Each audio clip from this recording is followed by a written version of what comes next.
예, 제가 말씀을 준비하면서 제가 처음에 교회를 다녔던 때를 이렇게 생각해 보니까 초등학교 때 물론 유아세례도 받고 그랬지만 예, 실질적으로 교회를 다녔던 것은 아마 초등학교 1학년 때 같아요. 어머님이 강제적으로 끌고 가가지고 교회를 가는데 저는 가기 싫다고 막 울면서 바둥바둥 대면서 억지로 끌려갔던 기억이 납니다. 그래서 물론 이제 그 다음부터는 또 주일학교 재밌잖아요. 어릴 때 처음에는 낯선 데 가니까 저도 이제 성격이 좀 내성적이 그래서 그 낯선 곳에 가서 이렇게 뭔가 이렇게 교회를 다닌다는 게 좀 그랬던 것 같아요. 그래서 막 울면서 막 가기 싫어가지고 그랬었는데 그 다음부터는 주일학교도 재밌고 또 친구들도 사귀고 그러면서 이제 열심히 다녔습니다. 그리고 이제 돌이켜보면 두 분이 다 돌아가셨죠. 제 아버님은 한 25년 전에 돌아가셨고 제 어머님은 한 20년 전에 돌아가셨는데 저희 아버지께서도 목사님으로 목회를 하셨지만 좀 늦게 목회를 하셨어요. 돌이켜보니까 어머니의 기도 때문에 아버님도 목사님이 되셨구나 이런 생각을 하게 되더라고요. 그래서 제가 이제 전도사가 되고 신학교를 가고 목사가 되고 이제 사역을 할 때에도 물론 이제 결혼하고 이제 따로따로 살았지만 저희 어머님은 매일마다 저를 위해서 저만을 위해서 1시간씩 기도했어요. 매일마다. 그걸 생각해 보면 저희 아버님도 그렇고 저도 이렇게 목회자로서 이렇게 길을 갈 수 있었던 것이 어머니의 기도가 아니었나 이런 생각을 저는 늘 하고 있습니다. 그래서 이렇게 기도해 줄 수 있는 누군가가 있다면 얼마나 귀한 일입니까? 그래서 한 사람의 기도가 얼마나 중요한 것인가 이런 것을 저도 이제 삶을 통해서 깨달았습니다. 오늘 말씀 속에서도 한 사람의 믿음의 순종 그리고 그 결과로 얼마나 놀라운 일들이 이루어지게 되는가 이런 것을 보게 되는데요. 오늘 그 라합의 이야기를 통해서 믿음으로 순종한 한 사람을 통해서 하나님께서 어떤 구원의 이 은혜를 이루게 하시는가 이런 은혜를 나누는 시간을 갖도록 하겠습니다. 오늘 본문의 말씀은 바로 모세의 후계자였던 여호수아가 바로 정복 전쟁을 하는 이야기 중에 나온 에피소드입니다. 40년 동안의 광야 생활을 마치고 출애굽 2세대들이죠. 1세대들은 다 사막에서 죽고 2세대들이 드디어 가나안 땅에 입성했습니다. 그들을 이끌어간 지도자는 바로 여호수아였죠. 여호수아가 바로 예수님이랑 동일한 이름이에요. 구원이라는 이름. 여호수아, 예수님 같은 의미인데 바로 요단강을 건너서 처음으로 가나안 땅에 입성해서 길갈이라는 데 진을 쳤지만은 제일 먼저 그 가나안 족속들을 만난 성이 바로 여리고성이죠. 여리고성을 드디어 점령을 했습니다. 철암성 같은 여리고성을 7바퀴 나중에 돌아서. 그래서 하나님께 여호수아는 이 첫 성을 하나님께로 바치기로 합니다. 우리가 구약에 보면 이 첫째, 장자라든가 첫째 것들에 대해서 굉장히 의미를 부여하는 이유가 뭐냐면 이 첫째라는 것은 첫째를 드린다는 것은 전체를 드린다는 의미예요. 우리가 헌금을 드릴 때도 우리 11조를 드린다고 하잖아요. 우리 소득의 10분의 1을 드린다는 것은 일종의 그게 처음에 이제 저도 이제 교육전사 처음 사역을 시작할 때 첫 예물은 받자마자 그대로 하나님께 전부 다 하나님께 드렸거든요. 그러니까 첫째 거를 드린다는 것은 전부를 드린다는 거예요. 저도 첫 사역을 시작하면서 하나님, 나의 사역의 전부가 하나님 것입니다. 하나님께 드리는 것입니다. 그런 마음으로 첫 사례를 받은 것을 온전히 하나님께 다 드렸어요. 그리고 11조라는 것도 처음에 받고 수입을 받고 그 중에 10분의 1을 이게 덜어서 하나님께 드린다는 것은 전부를 드린다는 거예요. 전부. 모든 것이 하나님 것입니다. 하나님의 은혜입니다. 하나님의 은혜로 내가 살아갑니다. 그것을 고백하는 행위거든요. 믿음의 행위. 그래서 여호수아가 처음으로 만난 여리고성을 하나님께 드린다는 것은 바로 이 가나안 땅이 하나님의 것입니다. 약속의 땅, 하나님께 전부 드립니다. 하나님께 주권을 드립니다. 그런 의미를 담고 있습니다. 그래서 여호수아가 하나님 앞에 여리고성을 하나님께 드리는데 그 드린다는 행위가 실질적으로 어떻게 나타나냐 그럴 때 그것을 이제 하나님의 전쟁, 진멸의 전쟁이라고요.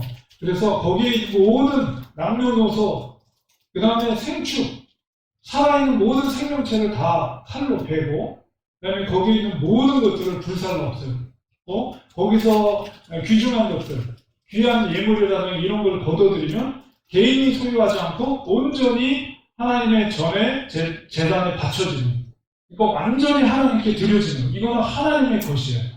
라고 이렇게 생각하고 드려지는 것입니다. 그리고 하나님의 전쟁 어떻게 보면 진멸의 전쟁 이렇게 생각하면 좀 잔인한, 인간적으로 보면 잔인하다, 어떻게 그럴 수 있나 이런 생각을 갖게 되는데 우리가 하나님의 전쟁, 이 진멸의 전쟁을 어떤 관점에서 이해해야 될 것인가 라고 했을 때 이것은 최종적인 종말의 관점에서 그것을 봐야 됩니다. 그러니까 종말의 때 사탄이 마지막으로 대적을 하잖아요. 예수 그리스도 대적할 때 마지막 최후의 전쟁 가운데 예수님께서 바로 그 사탄의 세력과 추종자들을 완전히 전쟁 가운데, 마지막 아마겟돈 전쟁 가운데 그들을 진멸하고 불 속에 이제 최종적인 심판을 하시게 되는데 바로 그런 이 진멸의 전쟁은 바로 종말론적인 관점 속에서 그런 전쟁의, 최후의 전쟁의 모형이다. 이렇게 이해할 때 우리가 그것을 잔인하다고 생각할 필요는 없고 바로 원수, 죄로 인한 원수의 세력들을 도말한다. 이렇게 우리는 이해할 필요가 있는 것이죠.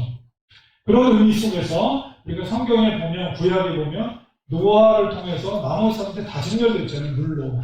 그리고 소돔과 고모라 땅에서도 롯 말고 나머지 사람 다 불로 진멸이 되고, 혹은 아말렉에 대한 진멸, 가나안의 칠족들에 대한 진멸, 이런 게 다 그런 종말론적인 모형이다. 이렇게 우리가 생각할 수가 있습니다. 자, 그런데 이 헬렘의 전쟁 속에서도 놀라운 것은 하나님의 구원이 있었다는 거예요. 그래서 라합을 통해서 우리가 볼 수가 있죠. 이 진멸의 전쟁은 모든 것이 다, 심지어는 생축까지도, 어린 양이나 염소나 모든 낙이나 모든 짐승까지도 다 도말하는 이 진멸의 전쟁 가운데 생존자가 있어. 사람이 구원받았다는 것은 놀라운 일입니다. 이 구원의 은혜가 시작되는 사건이 어디서부터 시작된 것인가 라고 했을 때 그것은 이 이스라엘 백성들의 40년 동안의 광야 생활, 물론 출애굽까지도 포함해서 거기서부터 시작됐다라고 우리는 이해해야 됩니다. 왜냐하면 여리고 성의 사람들은 이미 소문을 통해서 이스라엘 사람들이 지금 광야 생활을 마치고 이 가나안 땅으로 들어온다는 소문을 익히 알고 있었어요. 그리고 그들이 비록 40년 전이지만 애굽에서 있었던 그들이 섬기는 하나님이 어떤 신인가를 소문을 들고 알고 있었어요. 특별히 40년 동안 광야 생활 가운데 낮에는 구름 기둥으로 밤에는 불 기둥으로 백성들과 함께하며 그들을 지켰던 하나님에 대한 존재를 그들이 두려워하고 있었습니다. 그러나 우리가 하나님의 존재를 안다는 것, 그리고 하나님의 존재를 두려워한다는 것과 믿는 것은 또 다른 문제입니다. 희생 라합도 이 하나님의 존재를 알았어요. 그러나 그는 바로 경외심과 함께 그 앞에 보면 5장에 보면 이 정탐꾼과 대화하는 내용 속에서 하나님을 뭐라고 하냐면 산천하지에 하나님만이 참 하나님이다. 이런 고백을 하거든요. 그러니까 그는 두려워했을 뿐만 아니라 경외했을 뿐만 아니라 바로 하나님을 믿었다는 거예요. 참 하나님으로 믿었다는 거죠. 그 믿음의 증거가 무엇입니까?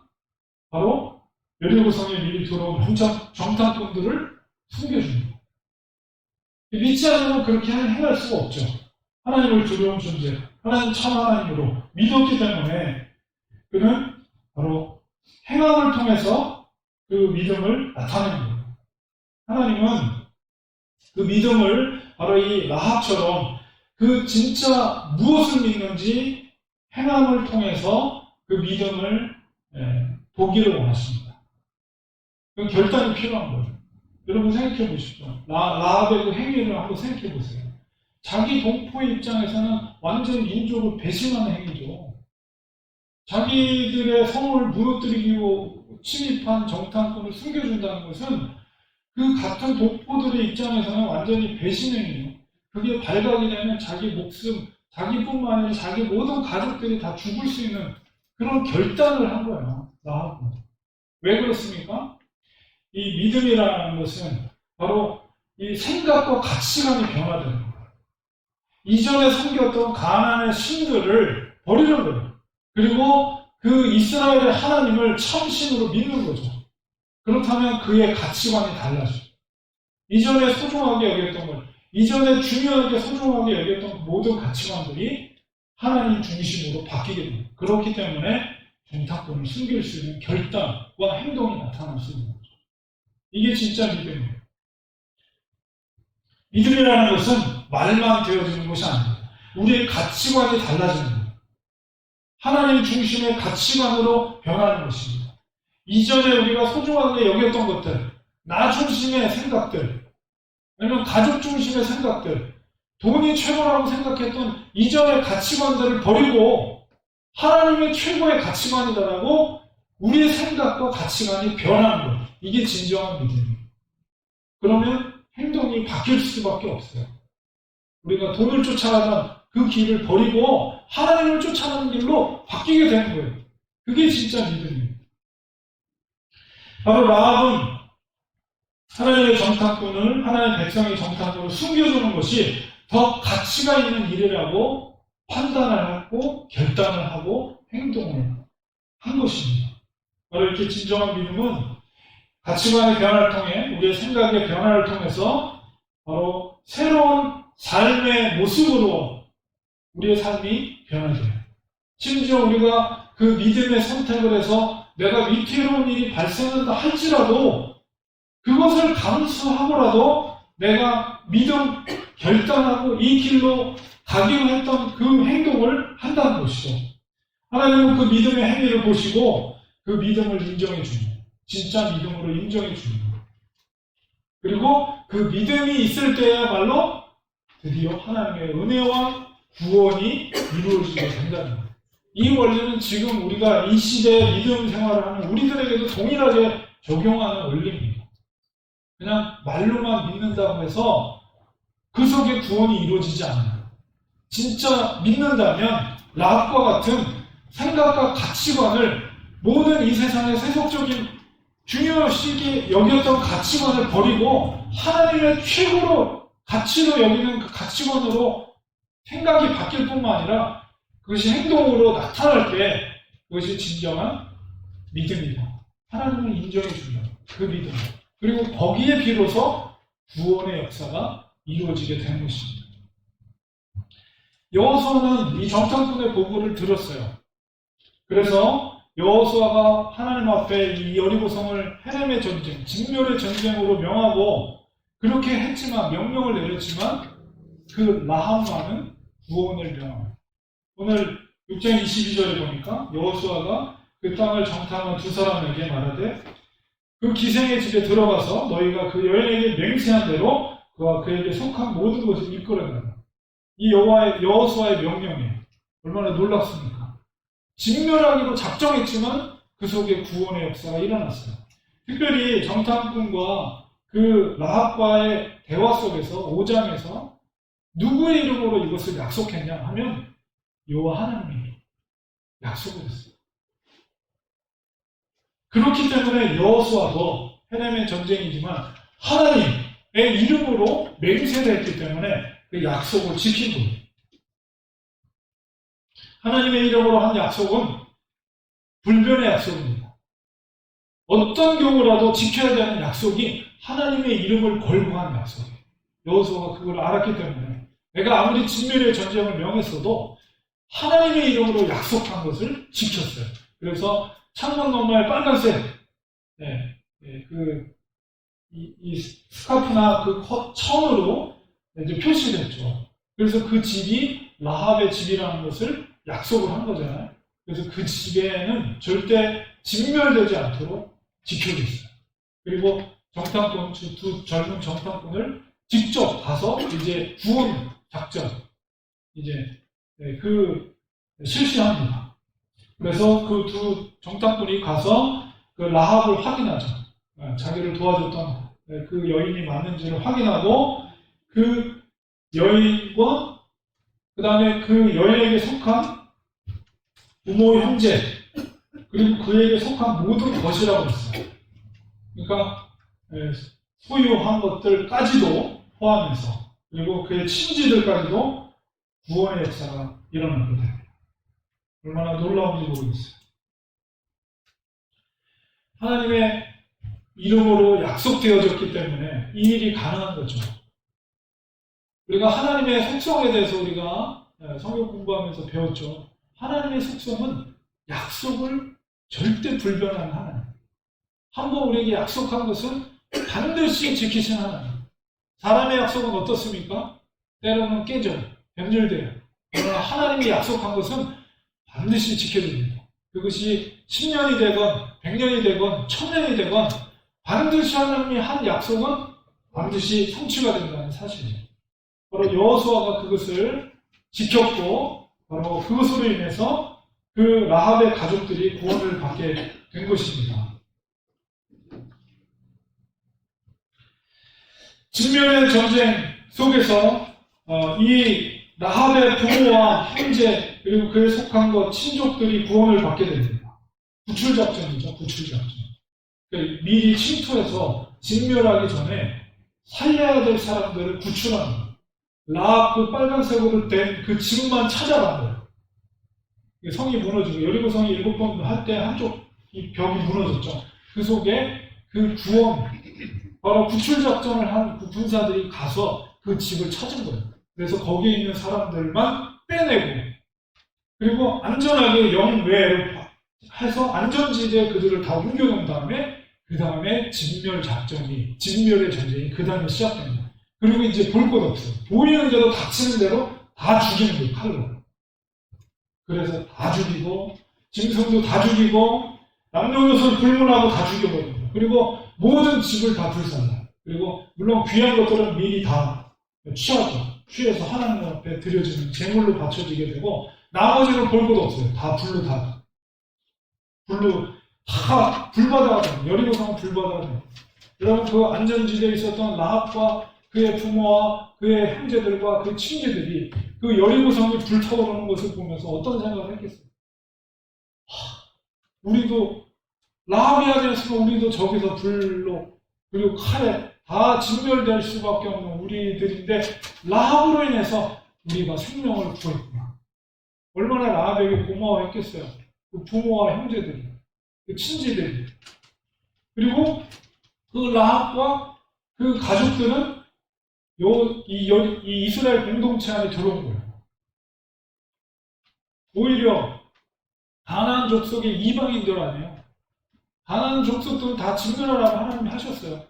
근데 그들이 이스라엘 공동체, 약속의 선민의 공동체 안에 들어오게 됐다. 얼마나 놀라운 이 구원의, 하나님의 은혜와 구원의 역사가 이 구약 역사 속에서 기록되어 있는지 모릅니다. 이게 바로 구원이에요. 하나님의 은혜예요. 아무리 진멸의 전쟁 가운데도 구원받은 자는, 하나님의 선택한 백성은 구원된다는 사실을 라합을 통해서 우리가 알 수가 있습니다.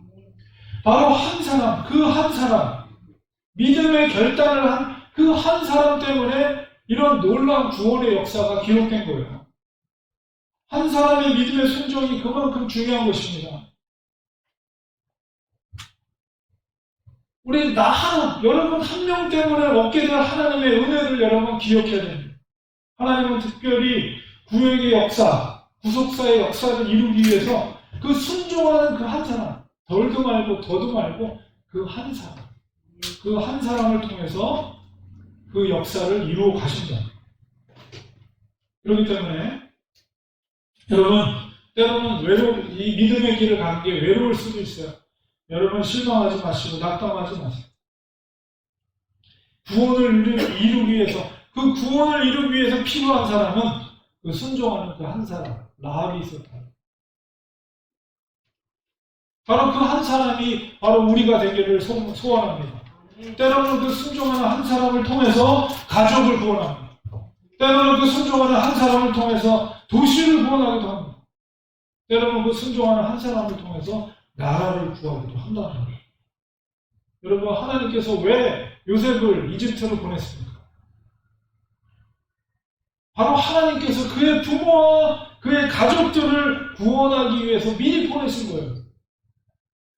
더 나아가서는 그 7년, 10년 동안의 고통과 죽음 가운데 있을 그 모든 열방의 백성들을 구원하기 위해서 하나님은 요셉을 보낸 거예요. 애굽으로. 처음에 보낼 때는 어땠습니까? 형들의 시기와 질투로 종으로 팔려갔어요. 억울하죠. 가슴 아프죠. 그러나 나중에 그 요셉이 고백하는 거, 형들 앞에서 자기의 정체를 밝히면서 고백할 때 뭐라고 합니까? 형님들이여, 내가 총리가 돼서 이렇게 형님 앞에 서 있는 것으로 인해서 두려워하지 마소서. 내가 애굽에 오게 된 것은 형들이 보낸 게 아니라 하나님이 나를 보낸 것이요. 하나님이 구원하기 위해서 나를 보낸 것이요. 이런 고백을 하는 거예요. 가족들을 구원하기 위해서. 그 백성들, 수많은 굶어 죽을 백성들을 구원하기 위해서 하나님이 노예로 요셉을 이집트로 보낸 거예요. 한 사람의 순종은 이토록 놀라운 결과를 가져옵니다. 우리가 역사의 모든 과정을 다 이해할 수는 없습니다. 그러나 하루하루 최선을 다해 믿음으로 순종하는 한 사람을 통해서 구속의 역사는 성취되어 간다는 것이에요. 가나안의 한 여인, 이방 여인, 그것도 뭐라고 기록되어 있습니까? 성경에. 기생이다, 기생. 사람들이 정말 보잘것없고 정말 아무것도 아닌 그런 여인, 기생 라합. 하나님은 그 한 사람을 통해서 놀라운 구속의 역사를 이루셨다. 여러분, 가나안 여인 라합이 누구입니까? 우리가 마태복음에 그 라합의 이름이 기록되어 있어요. 그녀는 누구냐면 루세 남편 보아스의 어머니예요. 라합이. 보아스가 특별히 이방 여인이었던 룻을 받아들일 수 있었던 것도 어머니가 가나안 이방 여인이었기 때문에 그게 더 받아들이기 수월했으리라. 여러분, 보아스가 누구입니까? 마태복음 1장에 보면 살몬은 라합에게서 보아스를 낳고, 이 라합이 바로 기생 라합이에요. 보아스는 룻에게서 오벳을 낳고, 오벳은 이새를 낳고, 이새는 다윗 왕을 낳았습니다. 순종하는 한 사람 한 사람을 통해서 메시아의 족보를 이루고 결국 예수 그리스도께로 연결이 되는 것입니다. 라합으로 인해서 라합의 모든 가족들이 이스라엘 공동체 안에 들어가게 됐습니다. 하나님께서는 결단하고 순종한 이방 여인 라합을 통해서 다윗의 혈통의 어머니로 높여주셨습니다. 여리고성에서 그 두 젊은 정탐꾼을 숨겨준 사건이 어떻게 보면 별것 아닌 것 같지만 하나님은 그 믿음의 결단과 순종을 너무나도 귀하게 보신 거예요.